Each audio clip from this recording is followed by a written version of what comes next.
pathologie centrale, et puis à la fin, on fera quand même quelques diapos sur des approches rééducatives non pharmacologiques, en particulier celles qu'on peut utiliser en rééducation, qui n'ont pas encore une force importante, mais qui sont des pistes intéressantes, principalement autour du mouvement, soit le mouvement réel, soit le mouvement imaginé ou virtuel.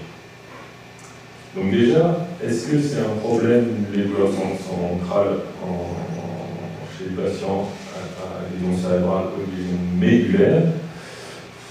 La douleur, en général, est un problème chez ces gens-là, on a un peu parlé. On estime qu'environ la moitié des gens avec un AVC qui en a tous les jours, quel que soit le type de douleur, et pour les douleurs centrales, c'est autour de, oui, c'est assez large, 18%, donc c'est quand même, c'est pas la majorité, mais c'est quand même un chiffre qui est important, en particulier si on est tous sensitifs, ça explique bien, et chez les patients avec les dents de la moelle, on estime qu'il y a environ 50% qui vont avoir à un moment de leur vie de l'essai médulaire des douleurs neuropathiques. Donc c'est un problème en termes de fréquence.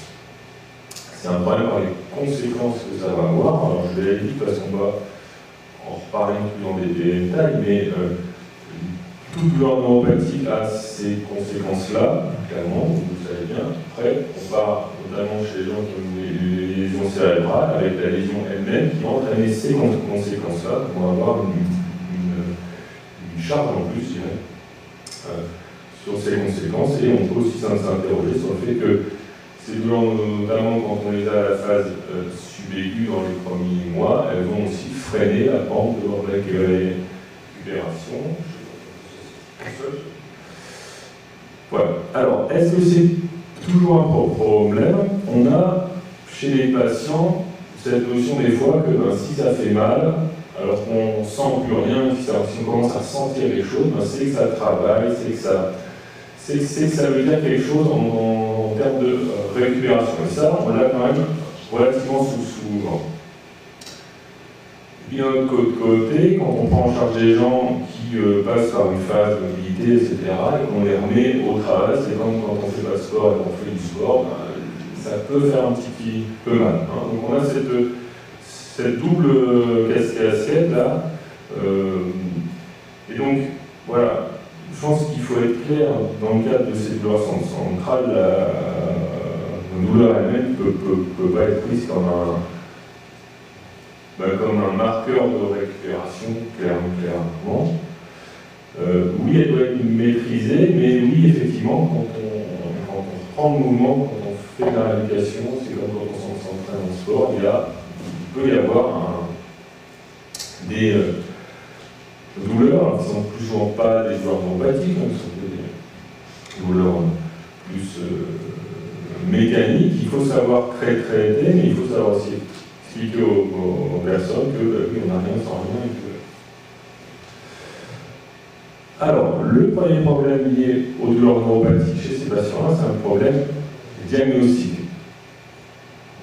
Jordan l'a dit, on a plein de causes d'avoir mal après un AVC, après une lésion médulaire. Là, je vous ai mis les principales, et le problème, c'est qu'on a un chevauchement énorme entre toutes ces causes. Donc, vous voyez ici à gauche en termes de mécanique, et à droite en termes d'étiologie.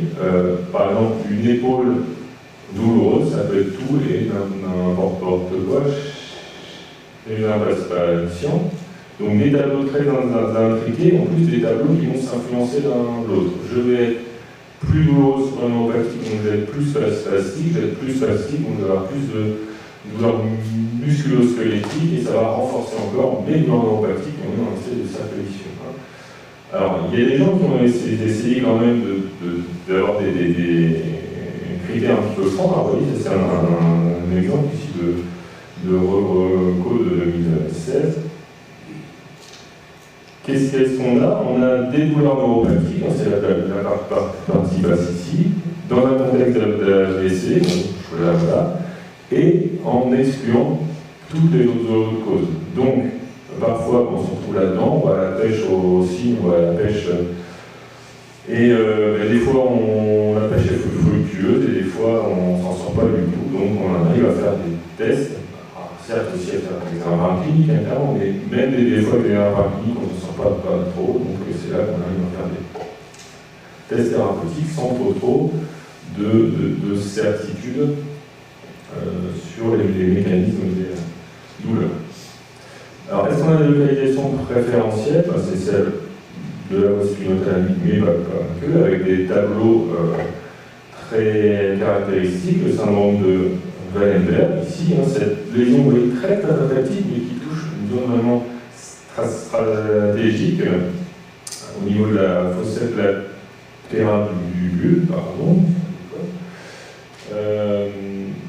Et donc, avec ces troubles, ces neuropathies croisées, du côté contrôle lésionnel sur les mycoles, du côté ipsilésionnel sur la face, et puis plus après que les autres signes. Le syndrome des genoux aussi, qui est la description princesse un peu de ces douleurs centrales, des douleurs neuropathies, pardon. Souvent assez sévère, assez rebelle, associé à tout un cortège thalamique qui est assez, qui peut être vaste selon les tendues et les émissions. Et puis on a trop bien sûr dans les lésions plus classiques, siciliennes par exemple. C'est aussi un problème diagnostic parce que quand le patient est capable de verbaliser, c'est très bien, il va vous décrire les douleurs, il n'y a pas de souci, mais quand on se retrouve avec des patients peu communicants, c'est-à-dire des lésions graves, et on est un peu plus en difficulté. C'est là qu'il faut être très observateur. Un trouble du comportement, ça peut être lié à des douleurs, pas forcément neuropathiques, on est d'accord, mais... Et donc c'est là qu'on va observer les patients dans deux situations, une situation où on leur fait absolument rien et une situation où on peut être agressif pour eux, et la situation principale qu'on observe, c'est la toilette, parce que dans la toilette, on mobilise les articulations et on frappe les gens. Donc on va essayer de voir, soit en regardant nous-mêmes, soit les soignantes, si on a des douleurs, à quel moment on a ce type de douleurs, etc. Donc c'est une activité qui est assez intéressante pour ça, et puis on peut utiliser des échelles, bien sûr, pour essayer de nous guider. Alors, quand on s'intéresse maintenant aux lésés médulaires, il faut bien concevoir la moelle comme une autoroute. Une autoroute, vous avez les voies qui montent et qui descendent, vous avez des sorties à chaque fois. Quand on a une lésion au niveau de la moelle, ça touche à la fois les voies principales et ça touche les voies de sortie. Donc on va avoir des douleurs, des signes cliniques qui vont être liés à l'atteinte au niveau du métamère et des voies de sortie, et puis des signes qui vont être liés à l'atteinte des voies soit en amont, soit en aval. Et donc, on va décrire ce qu'on appelle le syndrome lésionnel, avec des douleurs, pour ce qui nous intéresse, qui vont être plutôt radiculaires, principalement, et puis des douleurs sous-lésionnelles. Les gens qui sont un petit peu plus loin, la classification, c'est douleurs, notamment visées épidémiologiques. Je vais passer un petit peu vite, vous voyez, on décrit bien les douleurs nociceptives ici. Un peu plus directement lié aux conséquences de la paralysie, principalement, aux conséquences de tous les troubles viscéraux, la constipation, les troubles hyposphinctériens, etc. et les autres, et puis les douleurs neuropathiques au niveau lésionnel, ici au niveau sous-lésionnel. Alors, en termes d'épidémiaux, assez bizarrement, je trouve, que la lésion soit complète ou incomplète, on n'a pas, ça ne s'en fait pas un facteur prédictif très net de est-ce qu'il va y avoir des douleurs, est-ce qu'il y a moins de sévères ou pas.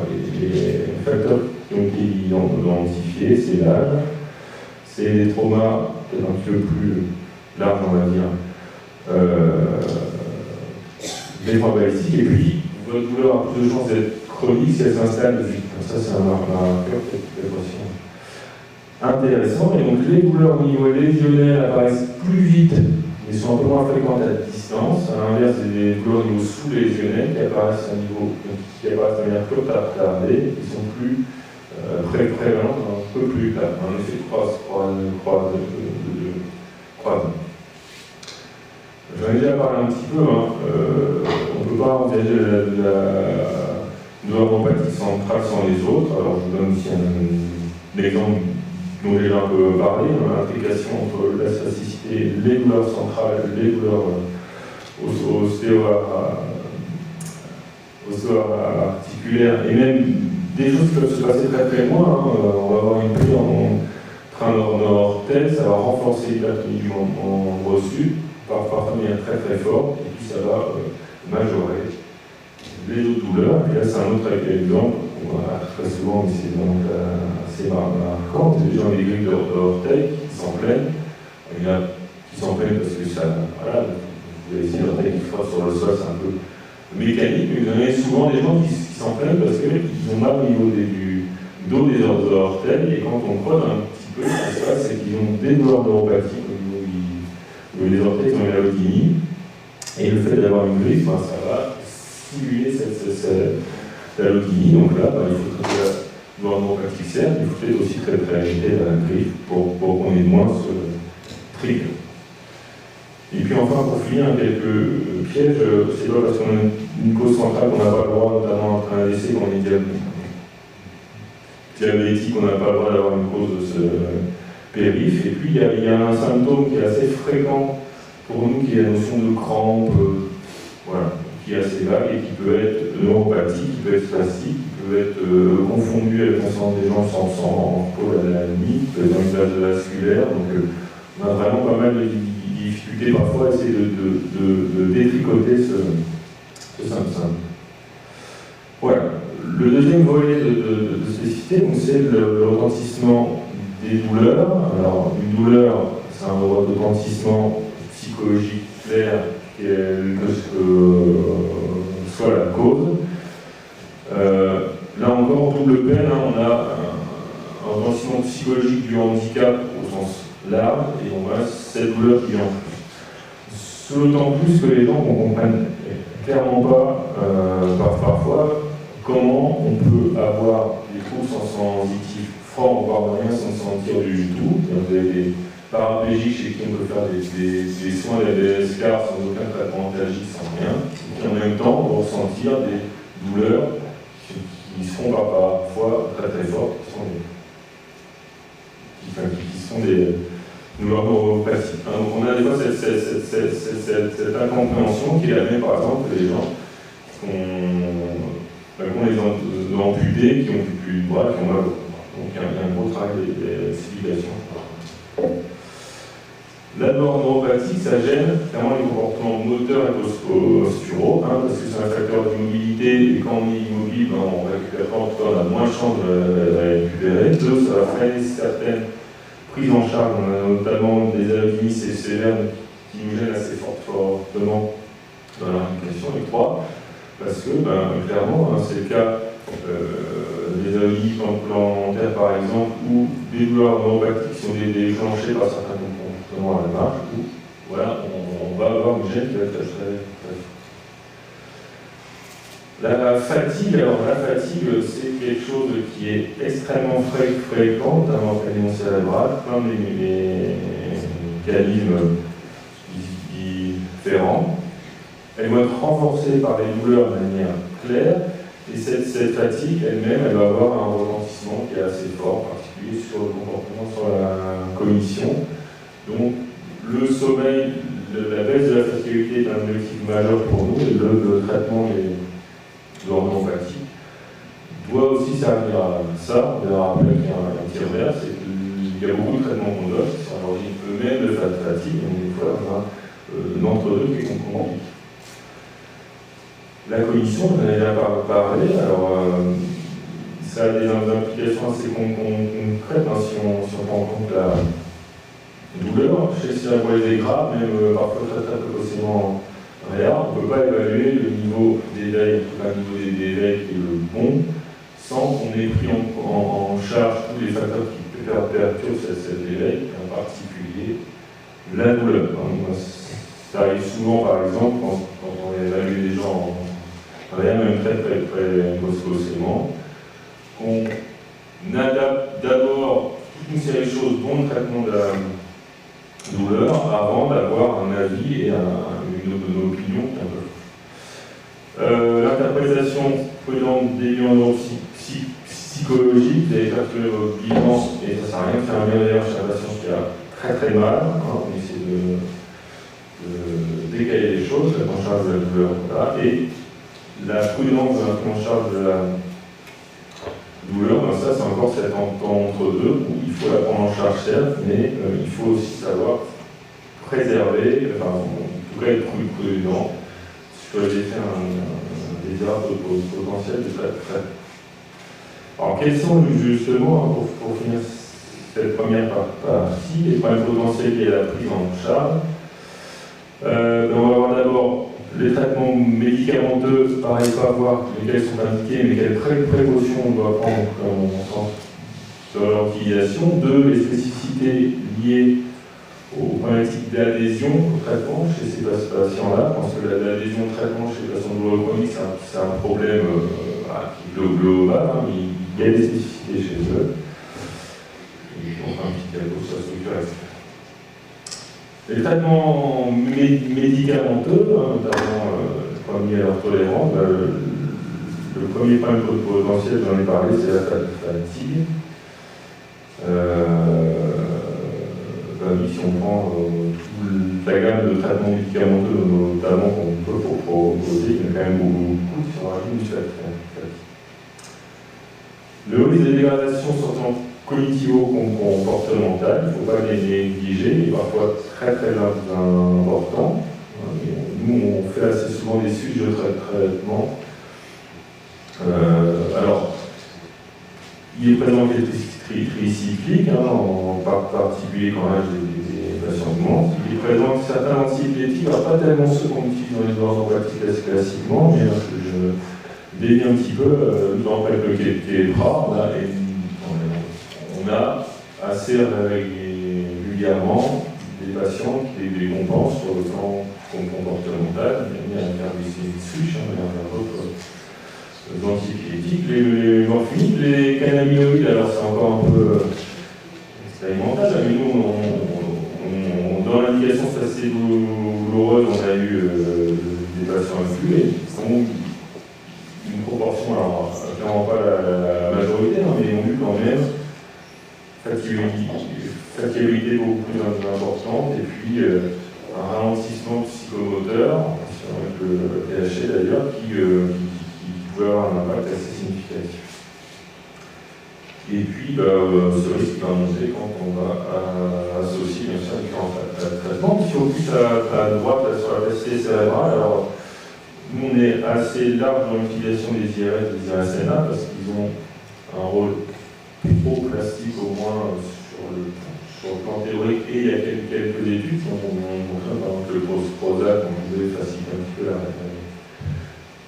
récupération. Donc sur ce plan-là, on a une veille quand même sur les agonistes du GABA, avant de donner beaucoup de baclofène aux patients passés par la spasticité. On a énormément freiné, parce que ça ne marchait pas trop, 2, parce que ça va plutôt, c'est un mécanisme freinateur de la plasticité. Une veille aussi avec tous les traitements psychotropes au sens large. Et puis les antihypertenseurs centraux, vous utilisez aussi, je pense, parfois en Belgique. Alors, c'est pas une raison de ne pas les utiliser du tout, mais si on peut avoir une alternative à ces traitements-là, donc autant l'utiliser. La prise de poids, c'est une point que je vous avais beaucoup aussi. Nous, c'est renforcé par le fait que les gens sont immobiles, donc forcément, ils vont avoir des dépenses qui est très faible. Et donc, voilà, sensibilisé par les troubles endocriniens, on peut avoir une lésion cérébrale grave. Et dans la pratique, en tout cas, c'est un facteur d'immunobservance qui peut être assez important, sauf que les gens ils se renseignent un peu, ils voient que sur le blog et tout, ça fait. Donc, voilà, c'est une veille aussi à voir. Les problèmes ventilatoires plutôt chez les plus graves, les médulaires hauts ou les graves, et l'intrication avec le syndrome d'apnée du sommeil est aussi quelque chose qui est extrêmement fréquent, à la fois avec les médulaires et après un accident vasculaire cérébral. Et la problématique des usages, en particulier chez les patients traumatiques, le trauma crânien du sujet jeune, le médulaire traumatique, qui sont des populations qui sont, voilà, qui sont particulières. On ne se fait pas un TC au niveau médulaire grave par hasard. En général, c'est pas le cas de tout le monde, hein, donc voilà. Le handicap peut aussi créer une certaine précarité qui vont entraîner, qui va renforcer. Voilà. Et donc, ouais, on a un risque un petit peu plus important. Le problème de la lésion, on a déjà des gens qui, parfois, ne comprennent pas bien, ou ont des capacités qui sont limitées, donc il y a un travail, je pense, d'explication, et qui n'est pas l'explication classique à un patient dans un handicap. Il faut s'assurer que les gens aient bien compris ce qui leur arrive et pourquoi c'est important de les traiter avec les traitements. Vérifier que votre patient est capable de gérer son traitement et gérer sa prise en charge, gérer de venir à ses rendez-vous, etc. Ça paraît un peu bête, mais c'est des choses très très concrètes qui peuvent expliquer des échecs. Et puis la problématique de l'observance, c'est là clairement, on a une différence entre des aidants qui sont et des dents qui sont là, et puis des gens qui se retrouvent seuls des fois et qui ont quand même beaucoup de mal. Et puis recours aux structures externes, il faut pouvoir recourir aux structures externes. Moi, dans mon expérience unie de ligne, quand ça marche pas au bout de la deuxième, on va vers les structures externes, on commence pas à diluer dans son coin parce que quand on dit ça marche pas. Donc il faut avoir les accès, il faut pouvoir dialoguer. Aussi sur ces spécificités. Voilà, pour finir dans les 3 dernières minutes, l'idée n'est clairement pas de revoir toutes les approches pharmacologiques, en particulier les tests que vous connaissez bien, mais un petit focus sur l'activité. Alors, il y a quand même des évidences sur le rôle de l'activité physique légère, c'est l'activité plutôt en sur les douleurs neuropathiques, en particulier sur les douleurs neuropathiques périphériques, mais aussi dans la selle. Et l'activité physique, c'est pas seulement je vais dans une salle ou je vais chez le kiné, c'est aussi l'activité physique tous les jours. Et donc quand on peut, je pense que c'est bien de le dire aux gens, ça marche pas que d'ailleurs pour la douleur, ça marche aussi pour le moteur, ça marche pour le moral, ça marche pour tout. L'activité physique, c'est bien. Quand on ne peut pas faire de l'activité, parce qu'on est paralysé, qu'on est trop douloureux, il y a l'imagerie motrice. L'imagerie motrice, vous voyez aussi en sport, on fait pas mal, c'est s'imaginer faire le mouvement, c'est pas juste s'imaginer de manière passive, c'est de vivre le mouvement. Et donc, ça peut se faire un petit peu comme la méditation, de manière guidée, c'est-à-dire qu'on va aller progressivement dans une expérience du mouvement qui est de plus en plus importante. Ça peut se faire avec une facilitation visuelle, on va dire, la thérapie miroir, qui permet de faciliter ce vécu du mouvement. Ça peut se faire avec de la réalité virtuelle, si vous avez un patient médulaire qui marche dans un robot de marche, et puis un petit casque, ou un écran, si on a un casque, où soit il va se voir marcher, soit il va avoir un petit avatar marcher, et donc, à cause de ce mouvement réel, ça va augmenter son inclusion dans cette illusion de mouvement. Vous avez des choses dans la réalité virtuelle ici. Ça, c'est une thérapie miroir robotisée, c'est-à-dire qu'on filme le bras du patient, le bras qui va bien, par exemple, on le switch de l'autre côté, donc le patient voit en dessous de cet écran, donc c'est son bras qui bouge. D'accord ? Donc ça, c'est utilisé dans le moteur, c'est utilisé dans la vigilance, c'est utilisé aussi dans le neuropathique, et ici c'est un autre mécanisme. On a un casque de réalité virtuelle avec une petite caméra thermique et on peut comme ça faire de la thérapie miroir. Et puis quand même, on fait aussi des choses très très basiques mais qui peuvent marcher parfois très très bien, des techniques de désensibilisation qui permettent de traiter certaines anomalies. Voilà, donc la neuropathie, clairement, pendant rééducation, c'est un problème, c'est un problème fréquent, c'est un problème qui a des impacts qui sont très importants. Qui m'en est traité et bien traité, c'est-à-dire qu'il faut la première pour la traiter spécifiquement, et quand on n'y arrive pas tout seul dans notre coin, il faut qu'on bosse avec vous, parce que il faut qu'on puisse vraiment bien avancer. Une veille sur les traitements, leurs effets secondaires dans un contexte très particulier, ces patients neurolésés, en particulier les cérébrolésés, et puis le rôle positif de l'activité, qui n'est pas que pour les douleurs, mais qui tient exactement ça. Voilà, je vous remercie beaucoup de votre attention.